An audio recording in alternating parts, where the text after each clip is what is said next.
Las dos Españas.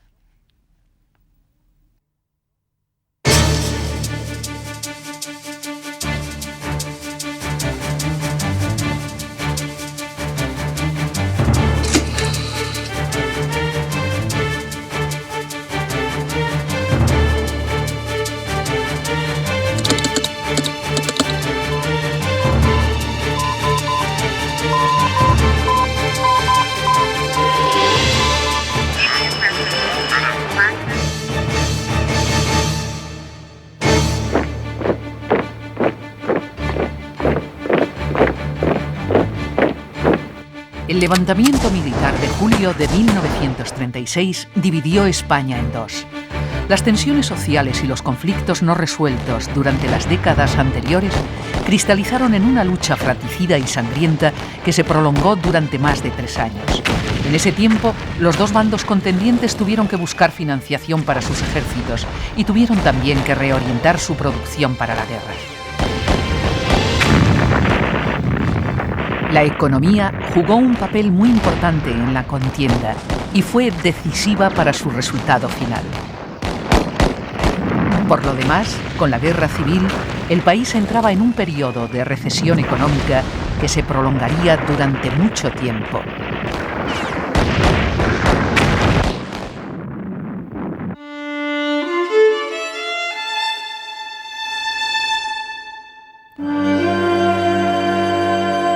La sublevación militar del 18 de julio de 1936 no tuvo el éxito que sus protagonistas esperaban. No logró el control inmediato del país, pero recibió el apoyo de muchos sectores descontentos con la República y temerosos de la victoria del Frente Popular, que se había producido a principios de ese año. La participación directa de Falange Española en el golpe de Estado dio a los insurgentes una base social que también ayudó a su posterior expansión.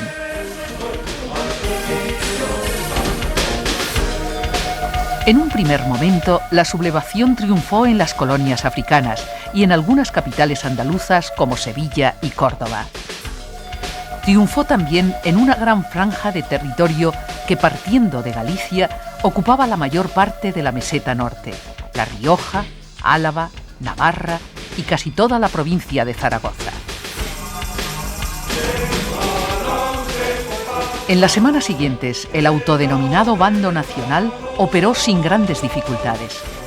Desde el norte, las tropas avanzaron hacia el Cantábrico y también hacia Madrid, llegando hasta la Sierra de Guadarrama. Desde el sur, Franco, al mando del Ejército de África, saltaba a la península, conquistaba con rapidez la mayor parte de Extremadura y de Andalucía occidental y se dirigía hacia la capital.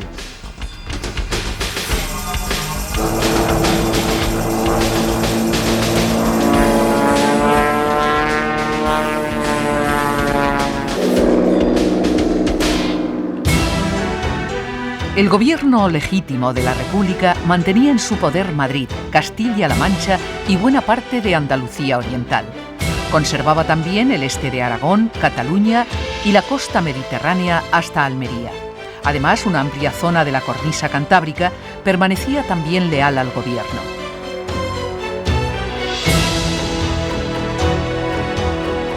Pese al rápido avance de las tropas nacionales, en las primeras semanas de la guerra, la situación económica parecía claramente favorable a los republicanos. Contaban con las cuantiosas reservas de oro del Banco de España para financiar los gastos militares y mantenían también bajo su poder las principales zonas industriales del país que podían asegurar la producción para la guerra.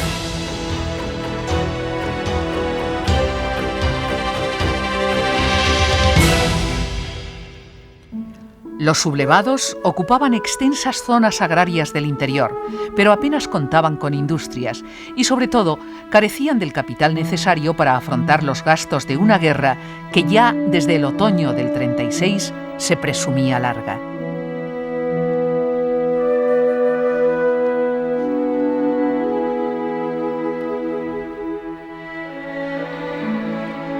Sin embargo, las supuestas ventajas económicas de la República sirvieron de poco. El acuerdo de no intervención adoptado por las principales potencias europeas dificultó la utilización del oro del Banco de España. Además, el Estado paralelo constituido en Burgos en octubre del 36 comenzó a presionar a los grupos financieros internacionales para evitar que el oro de la República fuera cambiado por divisas.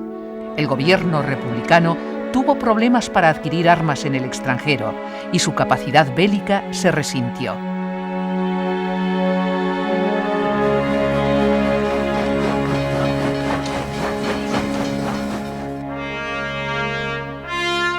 Las cosas fueron muy distintas en el otro bando.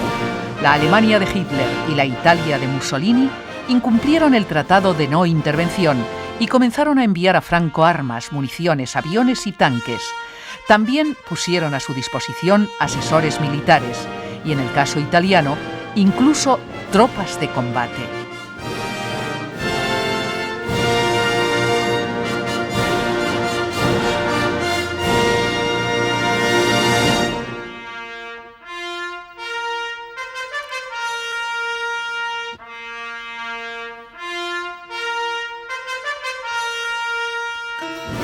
La colaboración de Portugal, gobernado en aquel momento por el dictador Salazar, fue también determinante para la llegada de suministros al bando franquista.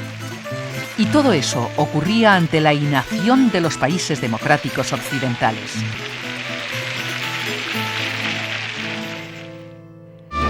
La Unión Soviética también incumplió la no intervención para apoyar al bando republicano, y a finales de octubre del 36, las primeras armas rusas llegaban a España para ser utilizadas en la defensa de Madrid.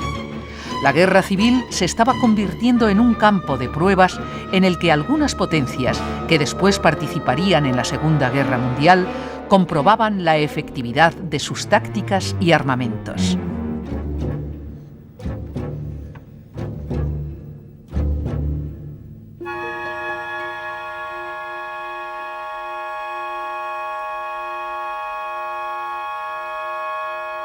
La situación internacional creada en torno a la guerra de España hizo que la República se apoyara en la Unión Soviética como único país que le mostraba oficialmente su apoyo. Por eso, cuando las tropas nacionales acosaban Madrid y ante el temor de que la capital cayera en pocos días, el gobierno republicano tomó una de las decisiones más polémicas de la guerra.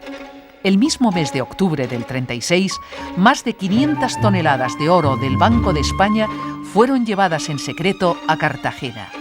Desde allí serían trasladadas a Moscú y entregadas al Comisariado del Pueblo para las Finanzas bajo la supervisión de varios diplomáticos españoles. El gobierno republicano contó, en mi opinión, con varias alternativas. En lugar de enviar precipitadamente el oro hacia la capital del Estado soviético, podía haberlo conservado en Cartagena, donde realmente no corría peligro. Podía haberlo vendido en Francia durante toda la guerra, como estuvo haciendo desde el principio, o haberlo depositado en el Banco de París, donde siempre contó con la colaboración de las autoridades francesas. También podía haber consultado a Zúrich y a Londres para averiguar si aceptarían un depósito de oro español. E incluso podían haberlo enviado a Washington, como en el año 38 se remitió la plata que todavía quedaba en las reservas del Banco de España.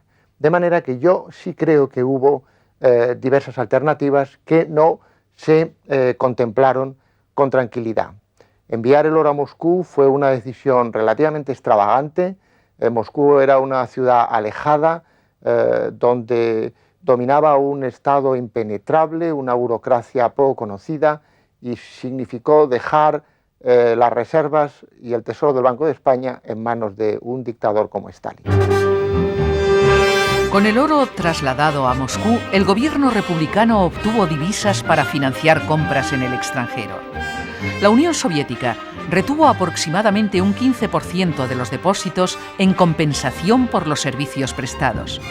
El resto se movilizó a través de sucursales de bancos rusos en Europa y sirvió a la República para adquirir armamentos y suministros. Pero el desarrollo de la guerra hizo que las reservas resultaran insuficientes. La mayor parte del oro se había agotado a finales de 1938 y el gobierno tuvo que recurrir a créditos soviéticos que solo sirvieron para retrasar unos meses la derrota. Al final de la contienda, la República había invertido en su defensa más de 700 millones de dólares de la época, que procedían principalmente de las reservas del Banco de España.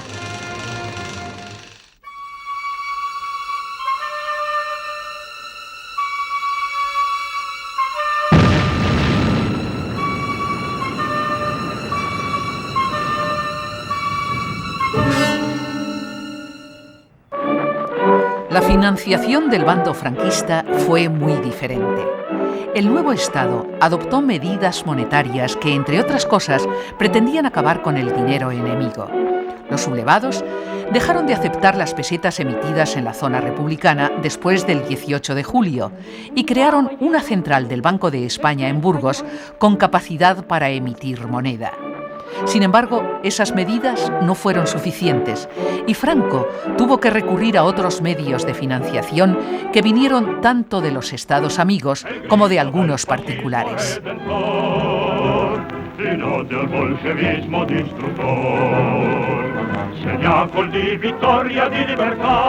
La principal fuente de financiación del bando nacional fue el apoyo italiano en primer lugar y alemán en segundo lugar. Además, las petroleras americanas también adelantaron suministros a Franco. Entre los casos de financiación privada, el más conocido fue el del banquero mallorquín Juan March, que de gran contrabandista de tabaco pasó a convertirse en banquero y después de haberse escapado de la cárcel de la Segunda República, con la complicidad del director de la prisión, acabó financiando al Generalísimo. También son conocidos las donaciones del político regionalista catalán Francesc Cambó e incluso del propio Alfonso XIII. Las ayudas de Mussolini y de Hitler fueron determinantes en el curso de la contienda. El gobierno italiano concedió a los sublevados préstamos por un valor de 246 millones de dólares, en los que se incluía tanto la ayuda militar directa como otras partidas de financiación. Esos créditos no se devolvieron hasta el final de la guerra, con la ventaja adicional de que el gobierno de Franco pudo fraccionar los pagos. La deuda con Italia no quedó saldada definitivamente hasta 1967, 28 años después de finalizada la guerra. En el caso alemán, los créditos superaron los 140 millones de dólares de la época. En ellos se incluían las ventas de armamento y material de guerra, así como los gastos generados por la Legión Cóndor, que apoyaba a la aviación nacional. La devolución se ligó en este caso al comercio con la Alemania de Hitler. Una parte de los créditos se saldaron con exportaciones y con concesiones mineras que quedaron en manos alemanas. El resto fue liquidado a lo largo de la Segunda Guerra Mundial. Los gastos de la División Azul, fuerza voluntaria enviada al frente ruso por Franco para apoyar a Hitler, fueron facturados a Alemania como contrapartida de la deuda pendiente.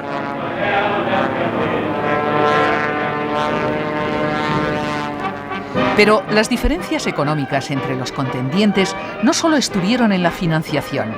La organización de la economía también fue muy diferente.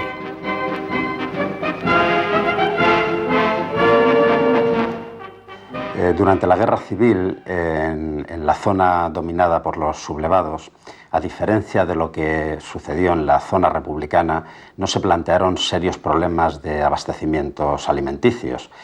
En primer lugar, porque las propias zonas ocupadas rápidamente por los sublevados eran zonas de clara vocación agraria, en la que había un suficiente abastecimiento de productos alimenticios. Las principales zonas industriales y las principales ciudades estaban en la zona republicana, en la zona leal a la República. Y además, muy pronto se estableció un sistema bastante férreo de control de la producción, suprimiéndose la reforma agraria de la República y creándose un organismo como el Servicio Nacional del Trigo, que se encargó de organizar y de abastecer de producción, sobre todo del principal alimento, que era el pan, en la zona sublevada. En la zona republicana, por el contrario, la situación fue más compleja. En el campo se produjo un estallido revolucionario que pretendía cambiar las estructuras agrarias. La producción quedó en manos de comités revolucionarios. La tierra fue repartida entre los campesinos y se gestionó de forma colectiva. San Antonio para comer, San Antonio para cenar, San Antonio para comer y trabajar. Sin pan, sin pan, sin pan, sin pan. Sin duda hubo distorsiones en el sector agrario republicano, donde por otra parte la mayoría de provincias eran deficitarias en trigo, pero sería muy parcial centrar todos los males en los fallos de gestión, que sin duda hubo, en la improvisación que existió o en las coacciones utilizadas para implantar las colectivizaciones. Habría que referirse a circunstancias políticas, casi todos los grupos influyentes estaban en contra de estas instituciones, y a circunstancias de tipo económico que afectaban a la producción y el comercio. Este conjunto de circunstancias económicas y políticas mediatizaron el éxito de unas instituciones a las que sobre todo le faltó el tiempo para consolidarse como instituciones económicas solventes, constituyendo en más de una ocasión verdaderas alternativas y no pura utopía. Más allá de las colectivizaciones, la agricultura de la zona republicana tuvo que afrontar numerosos problemas. El bloqueo internacional y las dificultades para organizar un comercio exterior fluido generaron escasez de abonos y de maquinaria. También hubo escasez de animales para las faenas agrícolas. Muchos habían sido sacrificados para alimentar al ejército y otros eran movilizados para el transporte militar.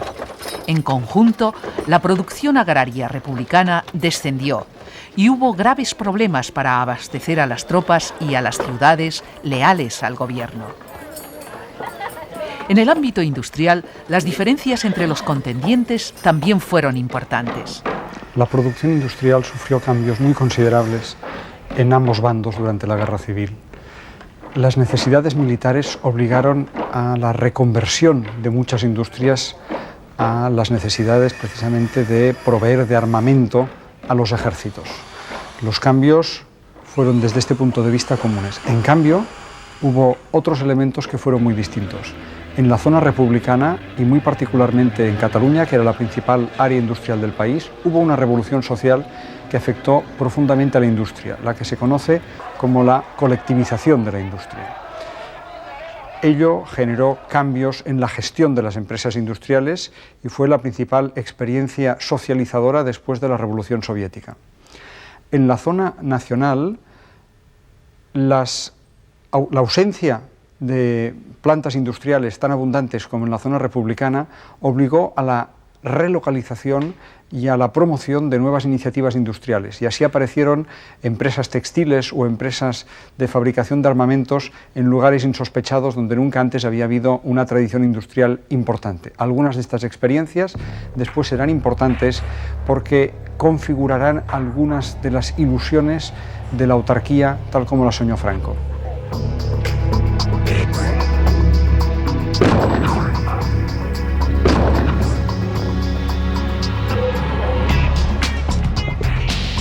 El resultado de estas diferencias fue claramente desfavorable a la República. En el País Vasco, la producción siderúrgica se desplomó. En Cataluña, la producción industrial de 1937 se redujo a la mitad respecto a la del año anterior.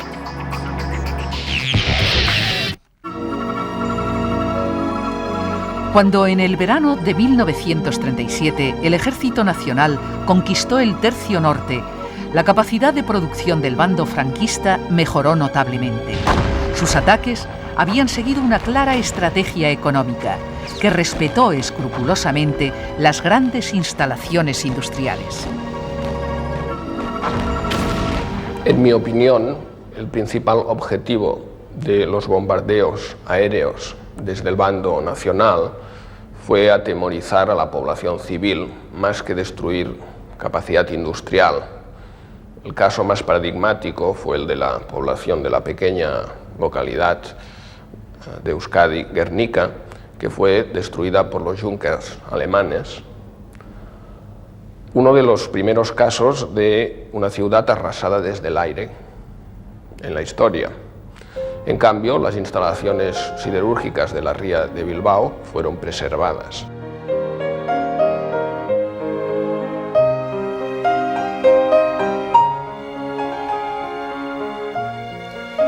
Una vez conquistadas, las fábricas vascas comenzaron a funcionar a pleno rendimiento.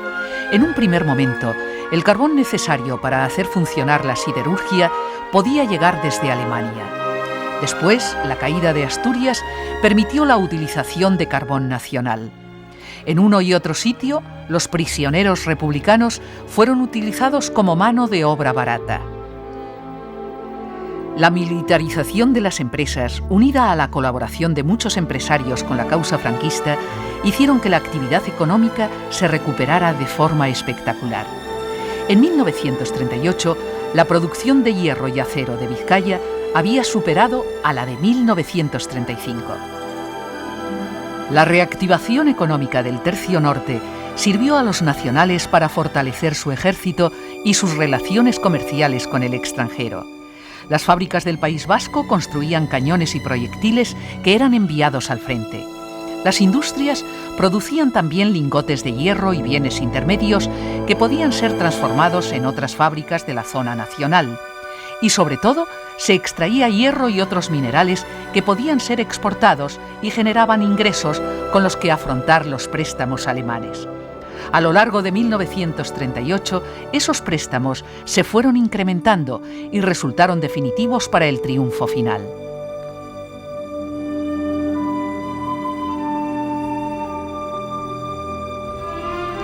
Mientras tanto, la economía de la zona republicana comenzaba a atravesar momentos críticos.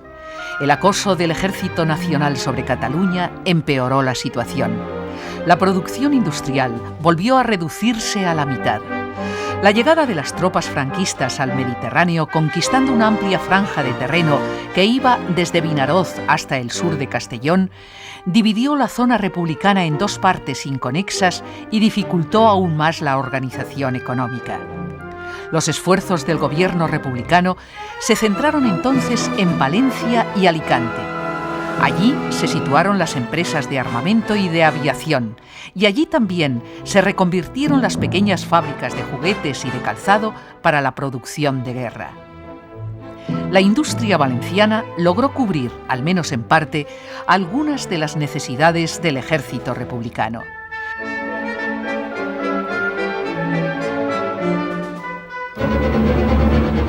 Pero la situación se iba complicando. El predominio naval y aéreo de los nacionales impedía la llegada de materias primas. Los bombardeos, cada vez más frecuentes, destruían la flota mercante republicana y dañaban el tendido ferroviario. Las diferencias económicas de uno y otro bando tuvieron su reflejo en los frentes de batalla. Mientras el abastecimiento de las tropas republicanas era insuficiente, los nacionales disponían de una abundancia relativa de alimentos, ropa, calzado y otros productos secundarios como el tabaco, que contribuía a mantener alta la moral de la tropa. Frente a los 200 gramos diarios de carne que como media recibía un soldado franquista, los republicanos disponían de una ración 10 veces menor. La mala alimentación, la falta de vitaminas y también la falta de higiene por la escasez de jabón y por la imposibilidad de desinfectar la ropa hicieron proliferar las enfermedades en las trincheras. En algunos frentes, por cada baja causada por el ejército enemigo, se podían contabilizar hasta 6 muertes debidas a la enfermedad. La falta de uniformes de repuesto, de mantas y de calzado adecuado empeoraban aún más la situación. Las dificultades económicas de la República hacían que el pago de los soldados se retrasara.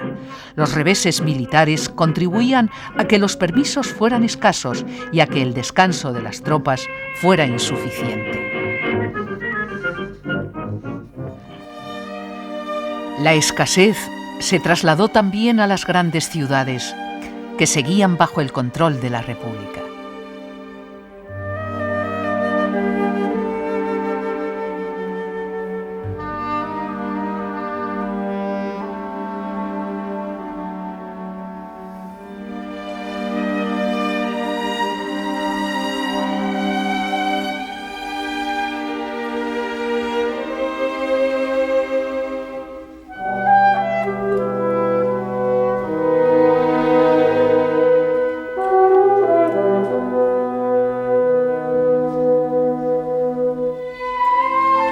A Madrid y sobre todo a Barcelona habían acudido refugiados de guerra que huían del avance y de la represión de los nacionales. Y no había alimentos para todos.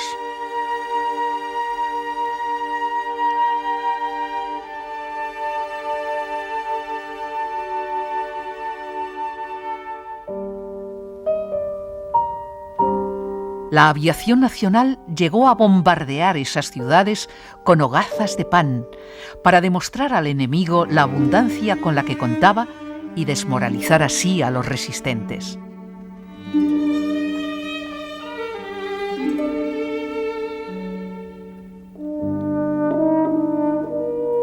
A finales del 38, la superioridad militar y económica del Ejército Nacional era ya evidente. El 26 de enero de 1939, Barcelona caía en manos de los nacionales. Por la frontera con Francia, largas filas de